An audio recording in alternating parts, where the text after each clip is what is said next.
Assalamualaikum warahmatullahi wabarakatuh. Bismillah wassalatu wassalamu ala rasulillah wa ala alihi wa sahbihi wa man walah, amma ba'd. Pemirsa kanal YouTube Sirajuna dimanapun Anda berada, bahagia sekali saya bisa bertemu dengan Anda semua untuk melanjutkan belajar bersama, membahas bersama-sama kitab agung karya ulama agung, kitab Arba'in Nawawi karya Imam Nawawi rahimahullahu ta'ala. Pada minggu yang kemarin, pada video yang kemarin kita sampai pada pembahasan hadis ke-13. Hari ini insyaallah dalam video ini kita akan membaca bersama-sama dan membahas hadis yang ke-14. Marilah kita mulai. Bismillahirrahmanirrahim. Qala al-muallif rahimahullahu ta'ala al-hadithu ar-rabi'a ashar. Hadis yang ke-14. Ani bin Mas'udin, dari seorang sahabat Nabi yang bernama Abdullah ibnu Mas'ud. Nama ini tidak asing karena kemarin sudah kita baca nama ini pada hadis yang keempat. Hadis keempat dengan hadis nomor 14, rawinya sama sahabat Nabi bernama Abdullah bin Mas'ud. Beliau ini adalah salah satu sahabat Nabi yang termasuk golongan pertama masuk Islam. Beliau ini salah satu orang yang paling alim dalam bacaan Al-Quran, dalam tafsir Al-Quran. Kalau kita baca kitab-kitab tafsir yang agak tinggi, ya bukan tafsir yang level untuk pemula, tafsir untuk level menengah atau level ke atas, tentu setiap halaman akan kita jumpai Ibnu Mas'ud berkata, Abdullah bin Mas'ud berkata, menurut Ibnu Mas'ud tafsir ayat ini adalah ini dan itu. Karena beliau adalah salah satu ulama tafsir di kalangan para sahabat. Mungkin kita tidak perlu berpanjang lebar tentang biografi beliau. Bagi yang ingin mengetahui lebih lanjut, silahkan tonton video kelima, hadis keempat dari Arba'in Nawawi. Bisa Anda lihat dalam playlist Sirajuna Channel. Baik, pemirsa kanal YouTube Sirajuna dimanapun Anda berada, kita lanjutkan. An Ibni Mas'udin, dari Abdullah bin Mas'ud radhiyallahu an, qala, beliau berkata, qala Rasulullah sallallahu alaihi wasallam. Rasulullah sallallahu alaihi wasallam bersabda. Apa kata Nabi? La yahillu damu mri'in muslimin illa bi ihda thalath. Tidaklah halal menumpahkan darah seorang muslim kecuali sebab tiga perkara. La yahillu damu mri'in muslim, darah seorang muslim tidak halal ditumpahkan. Hadis ini jelas bahwa setiap orang yang telah mengucapkan asyhadu an la ilaha illallah wa asyhadu anna muhammadar rasulullah, maka dia telah masuk Islam, maka hartanya haram dirampas, maka nyawanya haram dicabut, maka darahnya haram ditumpahkan. La yahillu damu mri'in muslim, tidaklah halal menumpahkan darah seorang muslim. Ini berkaitan dengan hadis kemarin nomor 8. Oke. Hadis nomor 8 kalau kita baca lagi, fa idza fa'alu dzalika, maka ketika mereka mengucapkan syahadat, melaksanakan menegakkan salat, membayar zakat, asamu minni dima'ahum wa amwalahum, maka mereka telah terjaga hartanya dan darahnya. Illa bihaqqil Islam, kecuali ada hak Islam yang harus ditunaikan, kecuali mereka melanggar aturan ajaran agama Islam. Maka ketika mereka melanggar aturan agama Islam, ketika mereka harus menunaikan hak Islam, maka darah mereka boleh ditumpahkan dan harta mereka boleh dirampas. Nah, illa bihaqqil Islam, kecuali dengan hak Islam ini dijelaskan dalam hadis nomor 14. Illa bi ihda thalath, kecuali dengan 3 sebab. Jadi nyawa seorang muslim haram ditumpahkan. Haram, tidak boleh, kecuali dengan 3 sebab. Kalau kita melihat ke dalam Al-Quran, kita dapati bahwa nyawa manusia itu sangat berharga dalam ajaran Islam.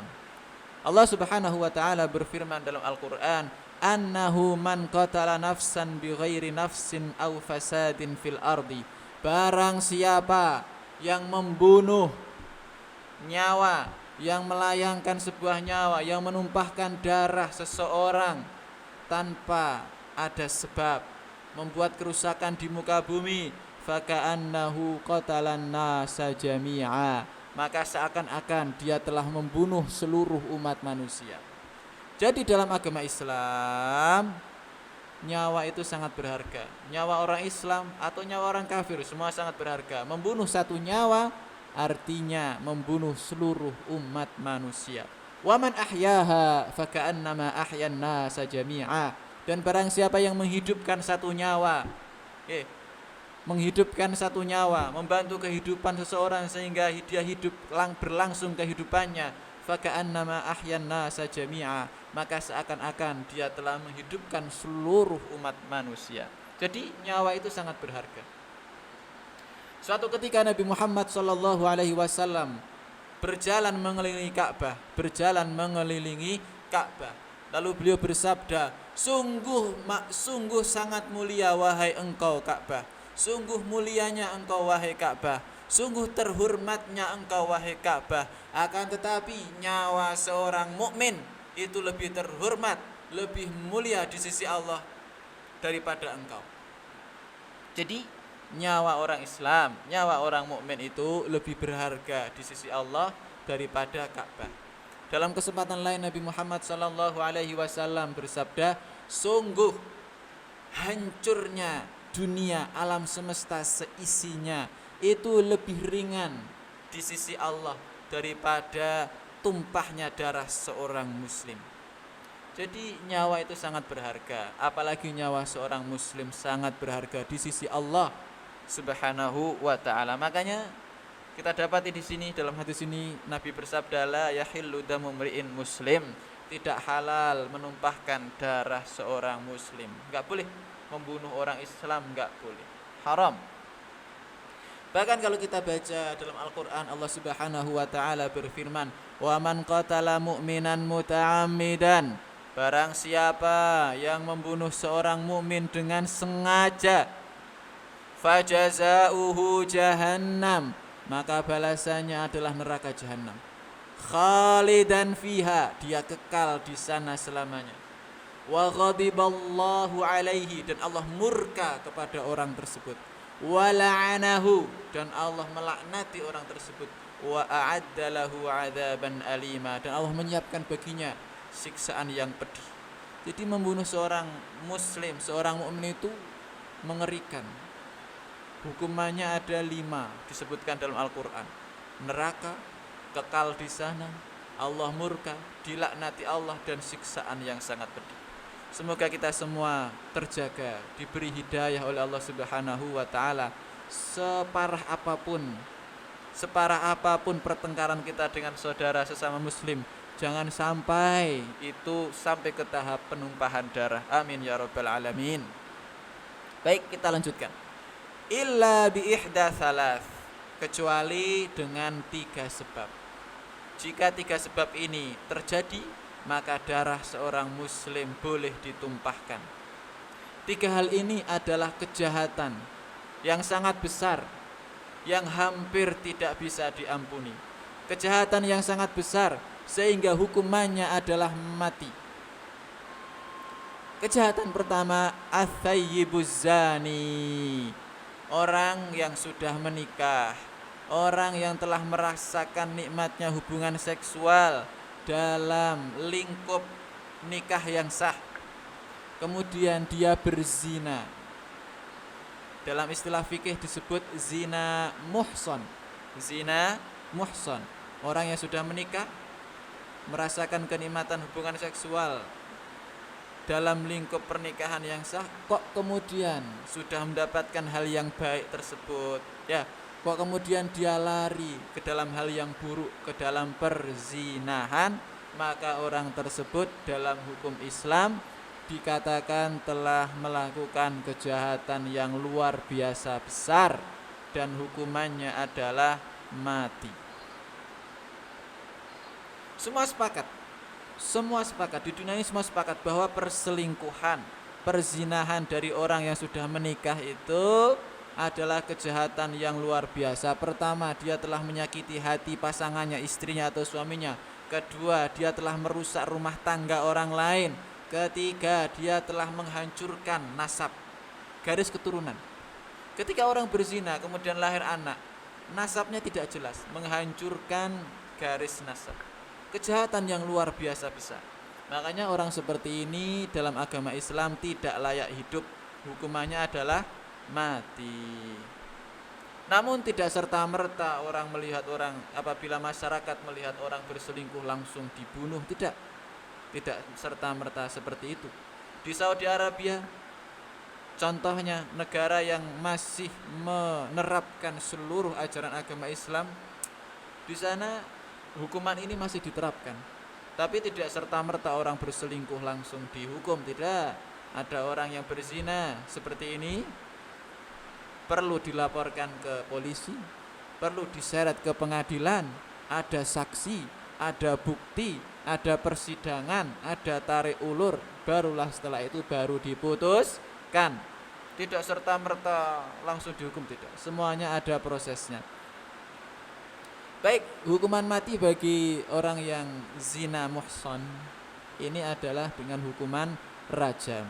Untuk lebih detailnya tentang bagaimana cara menghukumnya, bagaimana saksinya, buktinya, dan seluk-beluk persidangannya, silahkan buka kitab-kitab fikih di bab fiqhul qadha atau fiqhul jinayat, fikih yang berkaitan dengan kejahatan. Bisa dibuka di sana. Intinya, jangan sampailah kita semua ini melakukan dosa perzinahan. Na'udzubillah min dzalik. Seseorang sudah menikah, sudah diberi anugerah oleh Allah Subhanahu wa taala, bisa merasakan kenikmatan dalam lingkup halal. Kok tiba-tiba malah berzina. Sudah dapat yang baik kok malah pergi ke yang buruk. Sudah dapat daging yang segar, yang fresh, kok malah pergi ke bangkai. Sungguh kejahatan yang luar biasa. Semoga kita semua terjaga dari kejahatan tersebut. Na'udzubillah min dzalik. Yang kedua, wan nafsu bin nafsi, nyawa dibayar nyawa. Jika ada orang membunuh sesama muslim, maka dia telah melakukan kejahatan yang luar biasa besar. Dalam hukum Islam, hukumannya adalah mati. Nyawa dibayar nyawa. Istilah kita adalah qisas. Istilah Al-Qur'annya adalah qisas. Allah Subhanahu wa taala berfirman, walakum fil qisasi hayatun ya ulil albab. Dalam qisas itu ada kehidupan, wahai orang-orang yang berpikir. Karena ketika hukum qisas ditegakkan, maka orang mau membunuh orang lain takut, karena nyawa dibayar nyawa. Apakah ketika ada orang membunuh langsung kita bunuh, kita hakimi sendiri? Tidak seperti itu.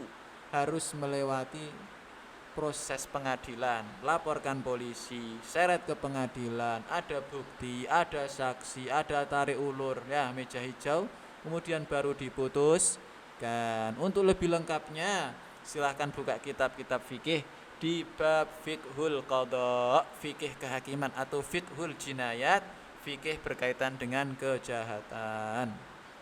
Di sana perinci sekali, ada detailnya. Tapi intinya dalam hadis ini, ya, orang yang telah melakukan pembunuhan, artinya dia telah melakukan kejahatan yang luar biasa besar. Dia tidak layak hidup dalam agama Islam. Ini adalah penyakit yang harus dimusnahkan. Dia tidak berhak hidup di muka bumi. Semoga kita semua jangan sampai berkelahi atau bercekcok dengan saudara sesama muslim sampai tahap bunuh-membunuh. Na'udzubillah min dzalik. Semoga kita semua ini menjadi saudara yang baik. Kemarin kita pada hadis ke-13 kita jelaskan bahwa tidak sempurna iman seseorang sampai dia suka saudara sesama muslim mendapatkan kebaikan yang dia terima. Hatinya bersih, tidak ada iri, tidak ada dengki. Baik, hadis yang ketiga, mohon maaf. Yang ketiga, kejahatan yang ketiga adalah wattariku lidinihi, orang yang meninggalkan agamanya, murtad, keluar dari agama Islam.